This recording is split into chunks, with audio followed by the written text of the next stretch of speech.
All right. Thank you so much for joining us today. My name is Mark Mitford with HR Catalyst Consulting, and I've got the pleasure of actually having a wonderful conversation that I'm looking forward to today, of actually talking to Jaylee Whittington.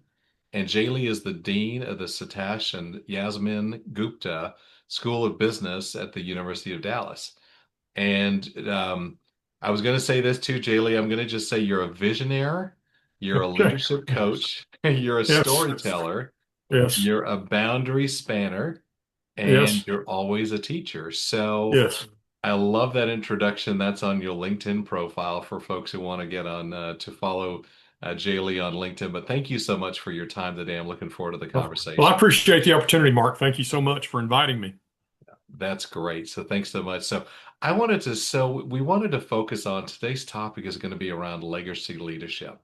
Hmm. And I wanted to start out with, first off, Jaylee, what is the concept and specifically, what is the concept of legacy leadership in your definition?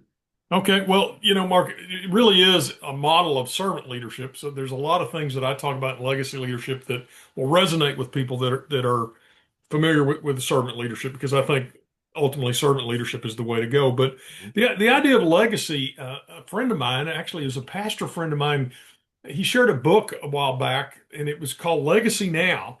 And in the book there was this image of, you get to heaven and you sit down at this banquet table, and there's this long, long, long, long, long, long list of people that way, way, way back influenced somebody who influenced somebody who influenced somebody who influenced somebody that touched your life. And then, because there's no time frame, you could also see the future, and you could see this long, long, long, long, long list of people that you had an impact on, either directly or indirectly. And so that was this idea of legacy. And then so I started thinking about that idea of legacy, and thinking, well, it's not just what's going to happen when I die. It's not just what's going to happen when people give a eulogy at my funeral. Hmm. And I started thinking about legacy now, that living and leading in a way that we can have an impact now and for generations to come. So that's kind of where this legacy idea started. I think marinating in my mind. It's like a seed was planted and it marinated in my mind, and I have an image that I think about when I think about this idea of impact now and for generations to come. And we've all done this. We've all, when we were kids, we may have done it even after we became adults. We just don't admit it. You took a big rock and you stood on a bridge and you threw the rock in the pond, or you threw the rock in the river, or the lake or whatever, and there was a splash, Hmm. but then there was a ripple. Right. And so when I think about this idea is I want to make a splash. I want to have an impact now on the people that I coach and that I lead, that I teach, that I work with. But I also want it to ripple out. I don't want it to just be about that one splash, but I want it to ripple out. And I think a lot of times, particularly as a teacher at any level, we don't always see the full impact. We know that we taught those students in that particular class in that particular year, and we hope we had an impact on them, but we don't always get to see that impact. We don't get to see how did the story turn out. And I'm fortunate. I've been at this so long. I'm actually getting to see how the story's turning out. and so think about it. My children, and now I have grandchildren. I'm seeing it ripple. And then I have a student that she was my student about 20 years ago at the University of Dallas, and now she's a professor at TCU.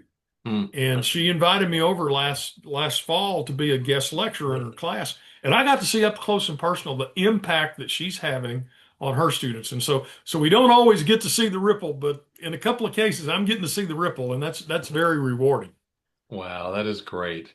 That is so awesome. So what point, Jaylee, did this was it was it something like you said, you mentioned marinating and kind of brewing within your mind? Was there a time where you said, at this point in my career, like 10 years ago, 20 years ago, you decided you were going to start really, really diving in and digging into the concept of legacy leadership? What does that look like? Oh, Mark, I can go right to the time and right to the place. And it was in this very room that I'm sitting in. I had just finished Patrick Lencioni's book, The Five Temptations of a CEO, which I Hmm. think is really good. And I was sitting in my big chair up here in my den, game room, library. I'm not sure what to call it. And I actually, you know, this is the honest thing. I said a prayer. So, well, that's what the world thinks about leadership. I wonder what Scripture thinks about leadership. And and I just flipped to my Bible. That's not the way to do it, and started reading in one of Paul's letters to First Thessalonians. And as I was reading, I saw these leadership principles, and I was like, wow. And so I just wrote them down as I saw them. Boldness amid opposition and worthy of imitation and, being affirmational, all those things. And that was at a time when I was in transition. I had already accepted a job, the job at University of Dallas. I'm in my 26th year at the University of Dallas. This was spring of 2000. And I was leaving Texas Wesleyan, and so that's when it started, and I started just toying with that and playing with that, and the last lecture I gave at Texas Wesleyan was around these legacy leadership principles, and I had two students that walked up to me at the end of that class period. They knew that I was leaving, but and they were tremendous students. One of them was a medical doctor that had come back to business school because he needed business training for the world he was in. And he said, JD, that was really good. You ought to do something with that. And that was Woody Kegler, Dr. Woody Kegler. And Tricia Pitts, who was one of my colleagues there at Texas Wesleyan, she also said the same thing. I said, well, I'll tell you what, if y'all will help me, we'll make a paper out of this and we'll send it to a conference. And we did. And then we sent it to the Leadership Quarterly, which is the premier journal in our field. And the paper got accepted and published in the Leadership Quarterly. And so it kind of took on an academic life, but in a, you know, apart from the academic life, it really became a framework that I really started really trying to flesh out. And it kind of became the framework and the template for the leadership classes that I teach at the University of Dallas and the framework that I teach when I do leadership development workshops. And I guess you heard it there at Hmm. the Business Navigators that morning. You heard those principles. And so it's been a work in process and honestly, I continue to revisit it and see things that I didn't see before or see applications that I didn't see before. And so it really is to me, it is a living framework that continues to be revised and hopefully keeps current and stays relevant. So Well, I'm sure. No, well, I loved, first of all, I do love, first of all, it was a real impact on your, when you did present at the Business Navigators meeting and hearing you speak and just the passion you had, because I've heard lots of good speakers, but you are definitely one of the top speakers thank you. I've seen, and you're welcome. And also just because of your passion for it, you can just tell this is something, this wasn't a set of slides. This was something that you truly believed and you're hugely passionate about. So do you think it's a is it a mindset? Would you think it's a mindset? You mentioned a framework you were building out, but do you also think it's a mindset of how leaders actually conduct leadership and the way that they actually build some of the leadership attributes they have? That's a great question, Mark, because I think, I think back to the idea of servant leadership. I think you first have to have a mindset or a philosophy. You got to think that this is the right way to lead. And then as you think about it and as you're aware that this is a framework that you want to embrace, then that mindset, that philosophy, if you will, that informs your behavior. Hmm. And I do think it's a mindset. And for me, just in general, I would say that the foundation for all leadership is character. If we don't have character, nothing else matters. But I think it really the first principle that I think I talked about is that as a leader, it's not about me, and I've got to have that mindset. I've got to have that humility that it's not about me, but it starts with me. It starts with me, once again, back to character. It starts with me being the kind of person that you would want to follow. It starts, that I'm the kind of person you'd want to join this effort with and stuff. And so, the legacy principle there is being worthy of imitation, but it's not about me. And so who I am is more important than what I do, but what I do flows from who I am. That's the way I say it, that my Mhm. being is more important than my doing, but my doing flows out of who I am. But so I think it does tie in with your idea that it is a mindset first. It's a mindset first. It's not just a bunch of uh, techniques that we can go off and learn and just and in fact, if that's all we do, I think people can tell if somebody's real and somebody's authentic. If we're just playing a role and engaging in activities that we don't really believe in, people are going to see through that pretty quickly. Mhm. If it's not flowing from who you are, and if it's not perceived as authentic and sincere, it's just you might stretch a rubber band and you might get some short-term compliance, but you're not going to get long-term commitment. And Mm. as soon as you drop the act or you take the tension off, that rubber band is going to go back to where it was. So Right, I think you're onto something with that mindset idea. It's right. huge. And how Yeah. about what was you mentioned that you were this about 26 years ago when you were finishing up your academic career at Texas Wesleyan. So was there so you remember the time, but was there something that was kind of the driving force that you thought just conceptually you had something bigger in mind that you actually needed to consolidate and put together an academic paper and white paper to Well, actually start yeah. bringing this to others? What was that? What did that look like? Well, I'm a synthesizer.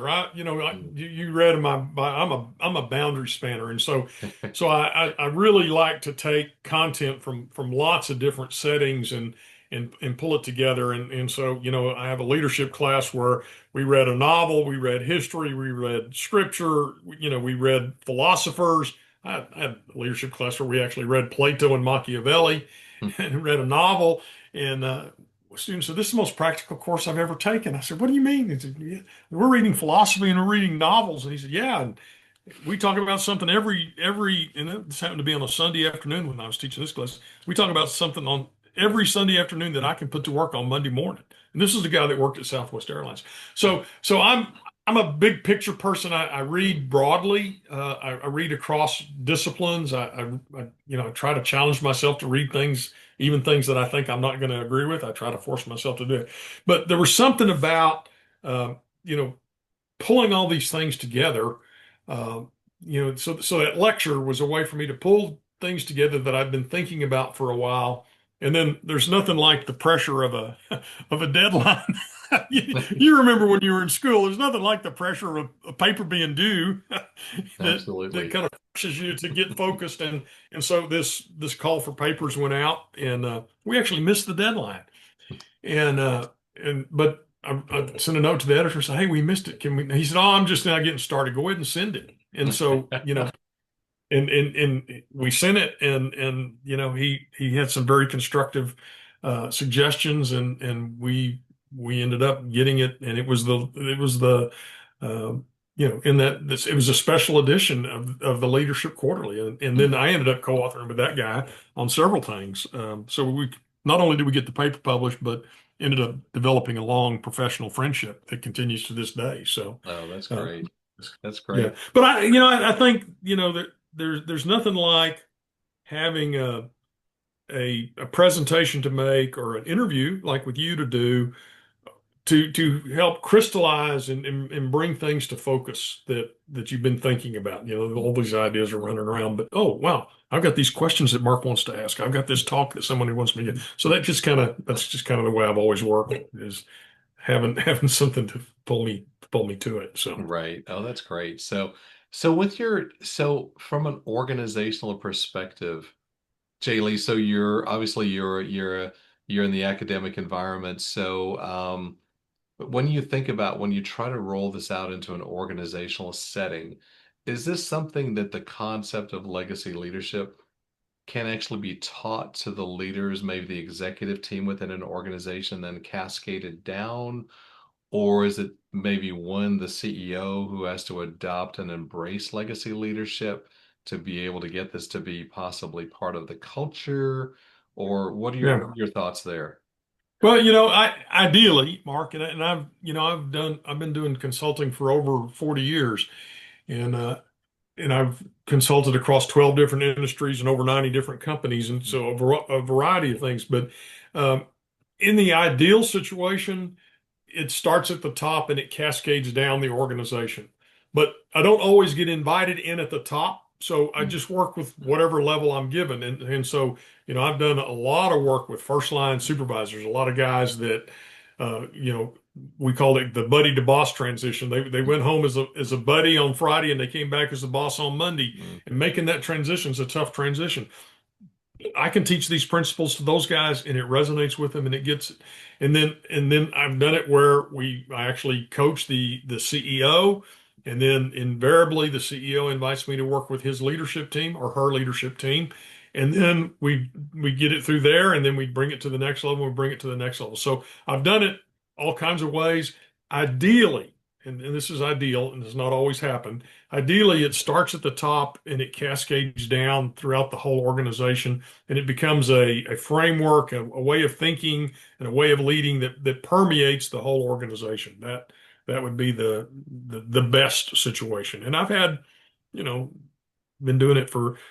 I was introduced a couple of summers ago for a workshop, and it was actually the president of the university introduced me, and now it's become a joke. He said, Jay Lee has decades of experience.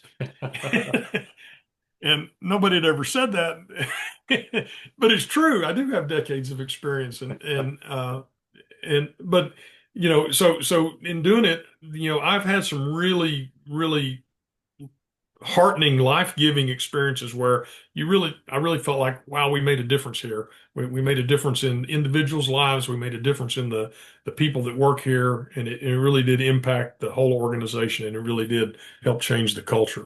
And that's very rewarding, mm. very, very rewarding when you can see that difference. You can see the light come on, and you can see people embrace it. That's very rewarding. Sure. Oh, that's great. That's great. Well, that is wonderful. We're going to take a quick break, Jay Lee. So if you want to grab a glass of water, and then we'll be right Yeah. back in just a couple of minutes. You want to grow your business, but people issues are getting in the way. Managing the people side of your business is complex and can feel overwhelming. Does this sound familiar? At HR Catalyst, people strategy is our business. We create and implement a people strategy with you so you can get back to growing your business. HR Catalyst was founded in 2013 with the goal of bringing the best-in-class HR practices to small and middle market companies. We are your outsourced strategic people experts. We help you solve the people issues in your business that are slowing you down. If you have HR concerns, you can schedule a complimentary call on our website at hrcatalystconsulting.com. Coming back, everybody. So, as we've mentioned, as we've heard already from Jay Lee Whittington, so looking forward to another good conversation for the second half of the podcast. So, Jay Lee, what I wanted to ask you next is if you wouldn't mind maybe walking our audience through the principles of legacy leadership, and what do those principles look like, and what do they entail from your background? Okay. Well, thanks, Mark. I think I mentioned the first one in the first half was, being worthy of imitation. I think that Mm, as leaders, we have to be intentional about cultivating our character. I read something one time that said that if we're going to be a people of integrity, we have to constantly confront our lack of integrity. And so I think, focusing on our character and being willing to invite people in to ask us hard questions and kind of a personal board of directors. I think that's important. And it doesn't mean we're going to be perfect. We're going to mess up. We're human, but character really matters. There's a great quote that I got from Andy Stanley. He said, "Your talent and your giftedness as a leader have the potential to take you further than your character can sustain you." mm, And then he adds, "And that ought to scare you." And mm, and I think I talk about that a lot because I think some people just we have natural gifts and talents and we can go a long way with that. But at some point, if we build more than our foundation will sustain, we're going to topple. And so I think we have to constantly be working on the character issues, and so that mm, whole idea of being worthy of imitation is very important, and the character issue is very important.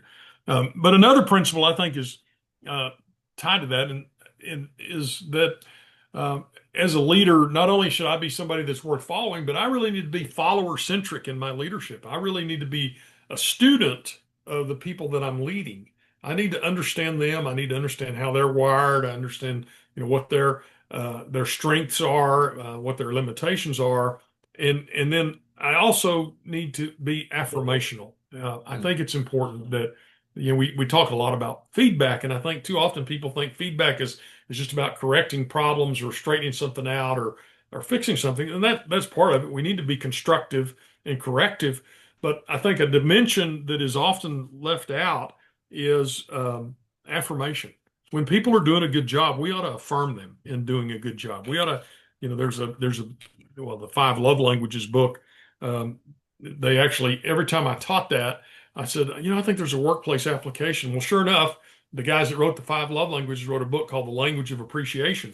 mm. And they took the Five Love Language framework, brought it into the workplace, but they only brought four into the workplace. They left physical touch workplace, which is good. You don't want you get physical touch in the workplace. You get to go see HR about that. But I think it's important to be a student of people and to understand what is their language of appreciation, Mm, because people way back, Tom Peters and Bob Waterman wrote that book In Search of Excellence. They said everybody wants to be part of something bigger than themselves, but they also want to be recognized for their contribution. So we got to be but affirmational, but not content. We need to affirm people, but then and let it really sink in and let it resonate. But we're not content. There's still more to do. We can still get better, and so affirmational, but not content is a principle. Um, Another principle, it just comes with the territory. In fact, we're going to launch a LinkedIn uh, series with me. I think the first one's going up tomorrow, and we're mm, we're talking about uh, leading through the rugged reality of leadership. And mm. and part of being a leader at any level, it doesn't matter if you're a first line supervisor or a middle manager, or if you're a CEO, the very nature of leadership is that leadership is about change. It's about getting better. It's about moving us from where we are to where we need to be. And anytime you're dealing with change, you're going to deal with opposition. And so I think as leaders, we have to have what I call boldness amid opposition. But boldness is not playing whack-a-mole. I work for some guys that, you know, if you were opposed or if you were concerned or you were worried, I mean, they're going to, whack-a-mole, and that's not it. I think we have to be bold amid opposition, but we have to see that resistance is really a form of feedback. If somebody's resisting what we're trying to do, what they're really saying is that we haven't done an adequate job of explaining why we need to make this change, and we probably haven't done an adequate job of addressing their me issues. They're concerned. We're disrupting the organization. We're changing the structure. We're changing processes, and people have legitimate fears about where do they fit in the midst of all these changes. So this idea of boldness amid opposition, we're going to stay the course, but it's not about being, as I said, we're not playing whack-a-mole. We're not we're not just going to not eliminate anybody that doesn't agree with us or doesn't um, you know isn't on board. And so Right. that's important. And, Right. and part of that really flows from our motives. Mm, I think as a leader, I mentioned earlier that we ought to have a handful, like a personal board of directors, that of people that ask us hard questions. And one of the most important questions that I think we should ask ourselves as leaders and that we should allow people to ask us is, what is our motive? Why are you doing this? And I said before, it's not about me, but it starts with me. But why am I doing this? And for me, being in a leadership role, it's about how can I use my position, my authority, my access and control of resources, my influence. How can I use those things to create an environment where people can flourish? mm, And so my motive, and we're never going to get there 100%, but I really want to operate from an altruistic motive pattern where it really is about others rather than an egotistic motive pattern where it's all about me. mm. And we're humans. We're never going to be, what was it, the old soap commercial was 99 and 44 100% Right. pure. We're never going to get there. But I think if we aim in that direction, is that I'm going to use my influence, my power, my authority for good of others to create an environment where others can flourish and thrive. My very first supervisory job, my dad said to me, your job as a manager is to create an environment where people can perform. Hmm. And then when I first started teaching, first teaching job was at Tarrant County College, adjunct teaching economics. My dad said, as a teacher, your job is to create an environment where people can learn. And I didn't put it all together until later on. I found the idea of servant leadership and thinking about, yeah, my job as a leader is to create environments where people can thrive and flourish. So I really want to lean into that altruistic rather than egotistic motive pattern. So um, yeah. That's great. Wow. That's no, that was just like you said there. My mind is turning too around, and is almost a little bit self-reflection too, which is great. So, kind of on that note, Jaylee, do you think you are there some people who are naturally born as legacy leaders, or is this truly because there's such a myriad of skill sets and and character qualities? Do you think this is something you have to grow into? I don't think leaders are born. I think some people have some natural, you may have some personality traits and things that are helpful as leaders, but even if you have those, if you're not aiming it in the right direction, you're not gonna be a leader. So I don't think leaders are born. I think leaders are made. In fact, the image that I like to use, Mark, is that it's cultivated.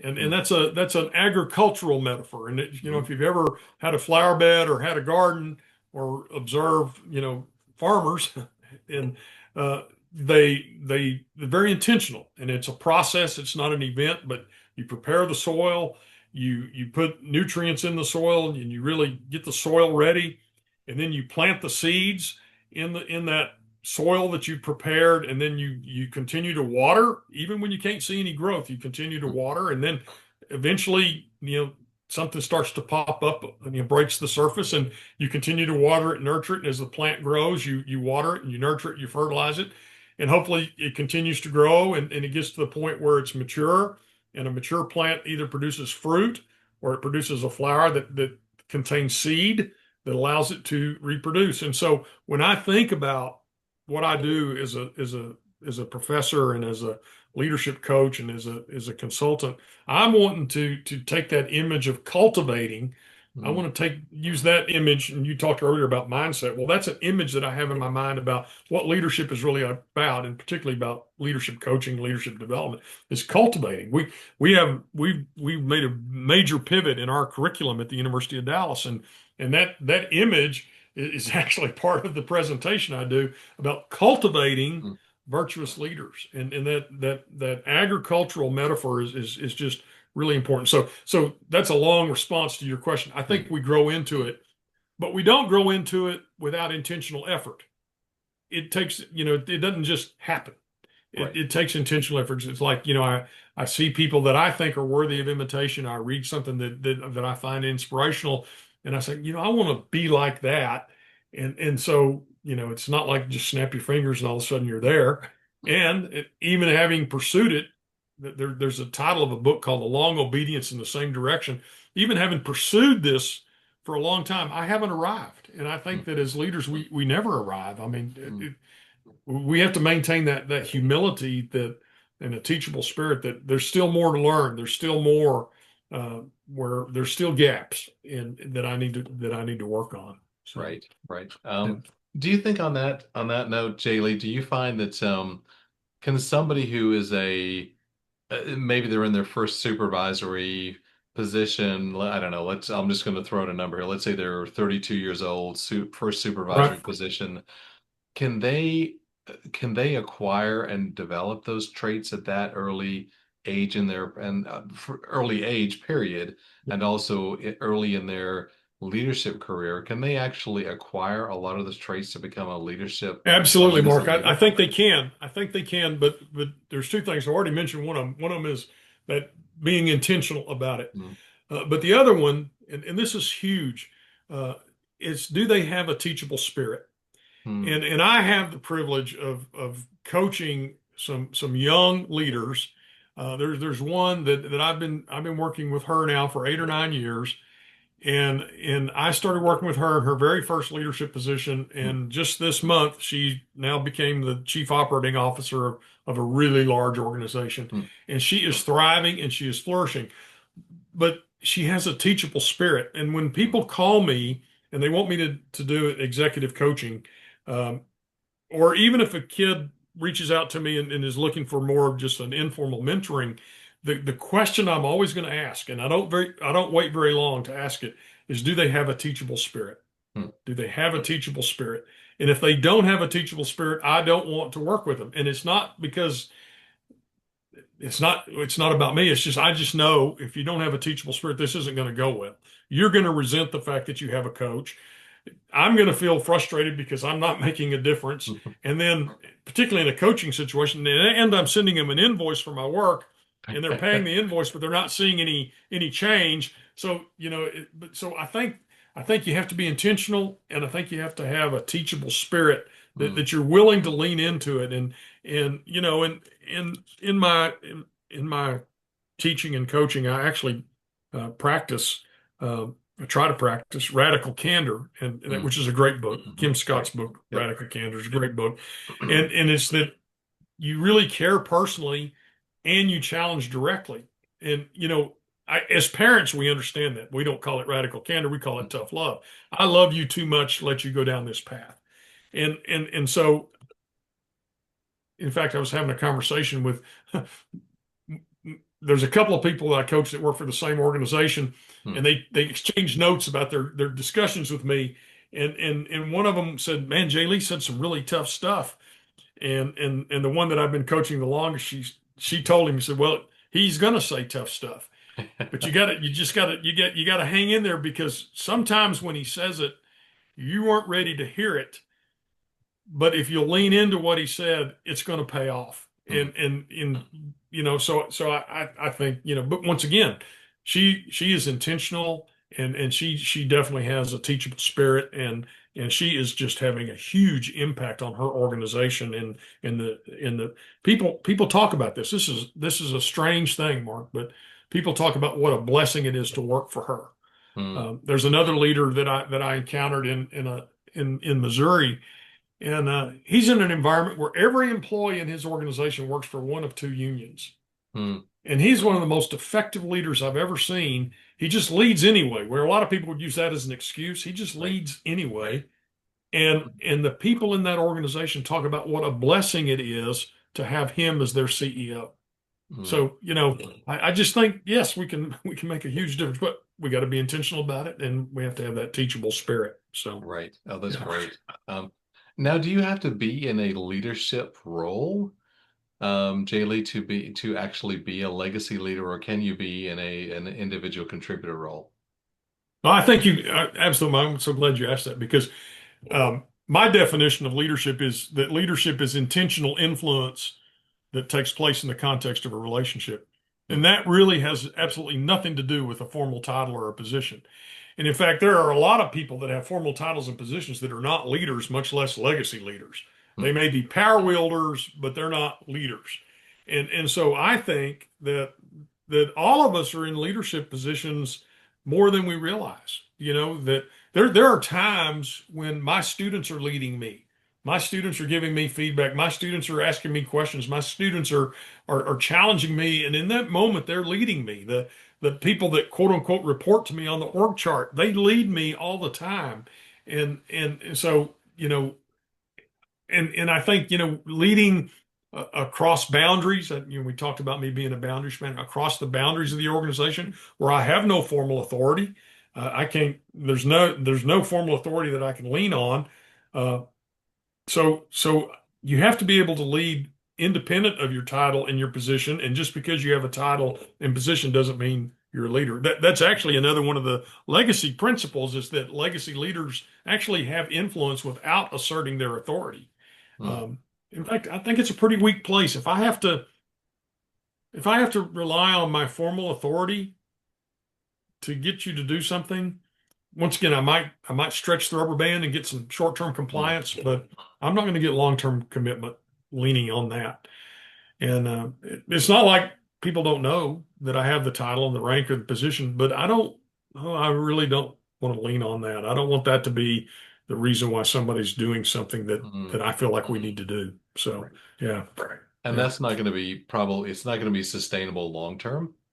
No, no. If it's because you're the supervisor, you are more superior to them on the org chart. That type of sustainability and level of accountability and for them to truly have any type of trust or respect with you is probably going to be short-lived. Yes, absolutely. But back to what started this whole string, Mark, you were talking, can young people learn it? I think yes, they can. And Mm, and one of the joys that I have is investing in younger people. mm, Obviously as a professor, I get a bunch of kids from 18 to 22. But then in the graduate program, we get kids that are in their late 20s to early 40s. But even beyond just the classroom setting, it is life-giving to me to be involved with younger people that are hungry to learn and I think you know that they're hungry for mentors mm, and now we've got to be careful because that word can be a heavy word and I tell students don't go ask somebody to be your mentor, just go say I'd like to ask you some questions about something I'm working on and let the relationship evolve and emerge. But I think that young people are hungry for older people to invest in them. mm. And I think that older people, there's another guy that I've been coaching now for almost 15 years, and the whole conversation started with, "Hey, I've been praying about having an older man come into my life." And okay, well, I'm the older man that you're talking to. Um, and that relationship started, and my gosh, we've been together now, working together. We have a call every other week for 15 years. Mm, And but he was hungry for a mentor, and then now he himself is a mentor to younger people. And I just think that's an important dynamic, is that we all need people that are a little further ahead of us on the road. We all need wingmen, people that are going mhm, through whatever, it's kind of the same stage of life. But then, regardless of our age, I think we ought to all be investing, reaching back and investing in people that are kind of behind us on the road. And all of that is part of our ongoing leadership development. So, but I think that uh, I'm going to say us older guys, Mark, you're not as old as I am, but Yeah. I think we ought to be on the lookout for young people that really want to tap into our experience and our wisdom and once again it's not all about us, but they're looking for somebody to be a sounding board. They're looking for somebody to give them guidance, and it is such a rewarding experience to invest yourself in and be involved in younger people's lives. That's so true. Look, and that is, that like you said, there's a lot of people out there, whether they're in the academic environment in university or even younger than that, I think who are there's this leadership void that's out there and There is. having good mentors, good role models in some Right, cases right. is really lacking. So any final thoughts you have on legacy leadership? Any final words Well, of wisdom you wanted to share, Jaylee? yeah, I think we've got to be intentionally intentional about it. Hmm, It doesn't just happen. I think it's intentionally intentional. I think we have to understand it's a process, not an event. So the whole cultivate metaphor.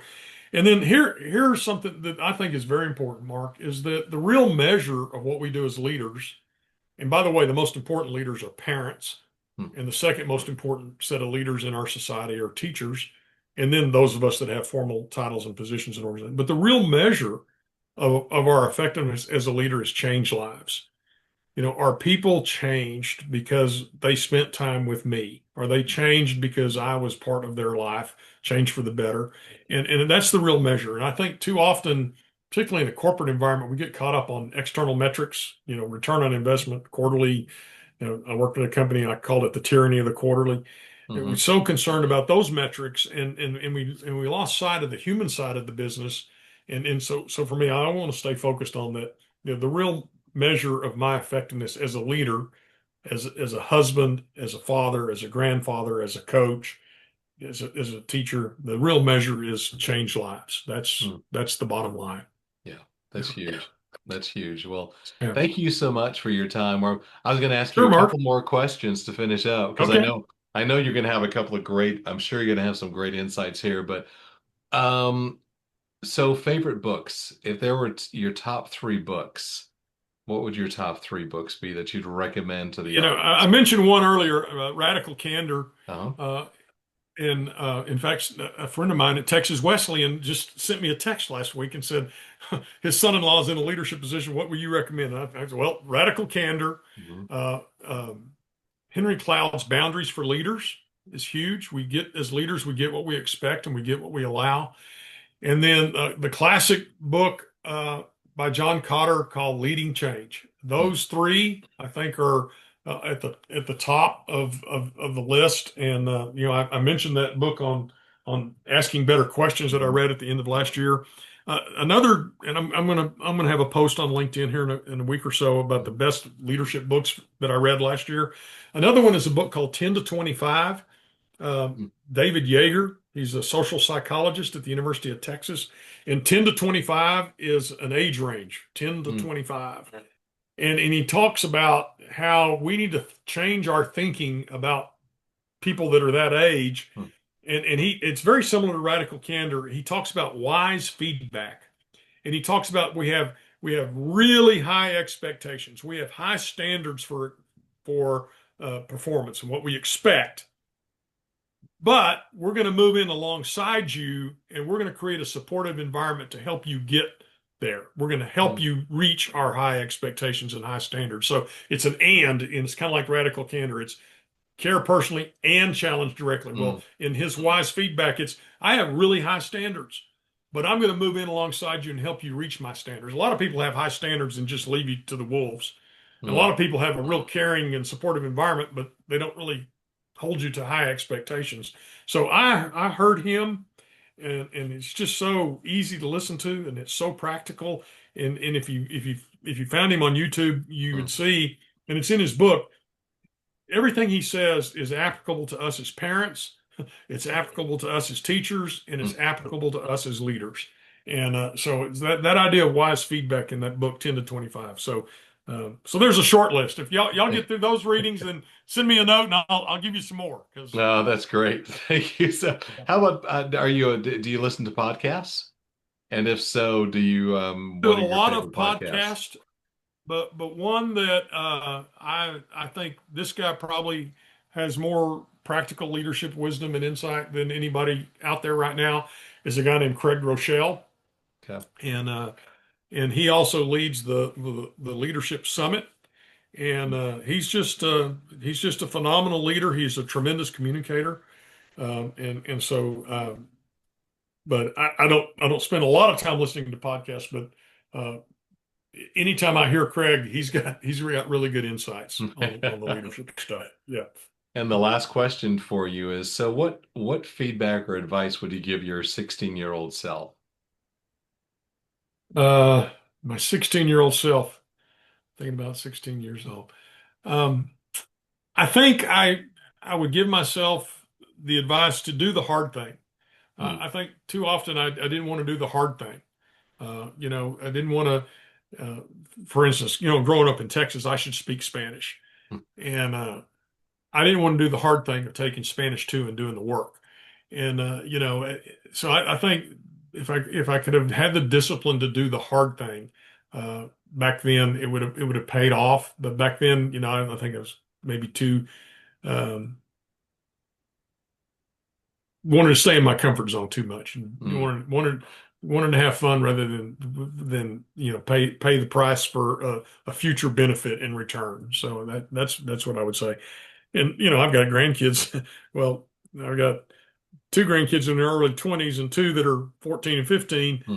and then two more that are 12 and 10. So, you know, I'm thinking about it. If I was to give them that advice, um, I would give them that advice. I'm just still not sure they would. I'm thinking they might be like me and might not Is it? they might not embrace it. So, Oh, that's so what great. about you, Mark? What would you tell your 16-year-old self? Wow, my 16-year-old self is no, great question. I would probably say, yeah, it's I've never had somebody turn the tables on me, so it's like this, but I would really say to stop and smell the roses, stop Uh-huh. and enjoy the small things in life. So, Yes.